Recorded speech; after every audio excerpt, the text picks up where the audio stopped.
Ma'am, ba't po kayo nawalan ng tubig? Hindi kami nagbayad.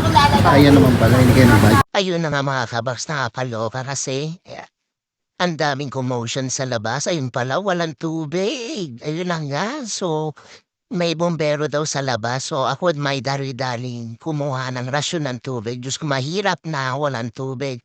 Di ba rin walang kuryente? Basta may tubig. Ito na nga yung bombero or fire truck ng aming barangay. Ayan na nga, binibigyan kami ng tubig. So, ayun na nga.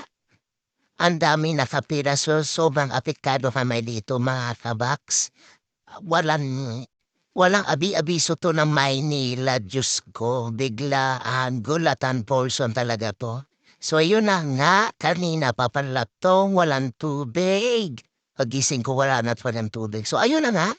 Maynila, kamusta na? Kaya pa ba? Dito kami sa Barangay Commonwealth, Quezon City. Ayan, sana maabutan magkaroon pa kami ng tubig.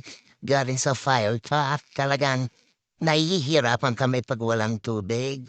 Kaya lahat kami dito pumila talaga. So ito na nga, may dala kong balde at saka isang malaking drama. Akin yan, drink na yan. Interview lang natin si Ate.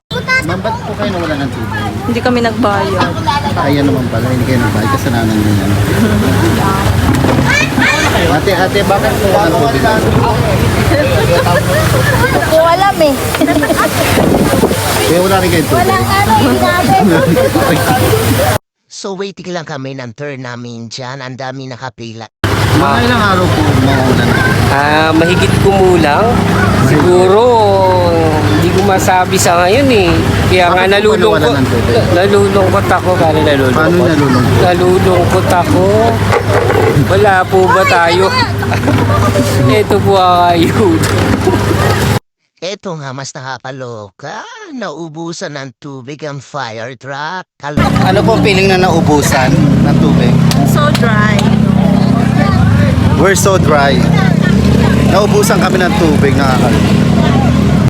Kaya na sila babay na daw. Sana bumalik kayo. Diyos ko, wala kaming katubig-tubig. Ano na lang ipansasaing namin. Kaloka kayo. O siya, dito sa Barangay Commonwealth, sana ma-actionan nyo kami dito. Dito kami banda sa Gold Street. Please naman magpadala kayo ng another fire trucker na may rasyon ng tubig. O sa Maynila, kumakato kami sa inyo. Sinasabing magiging 3 araw pa to. Diyos ko!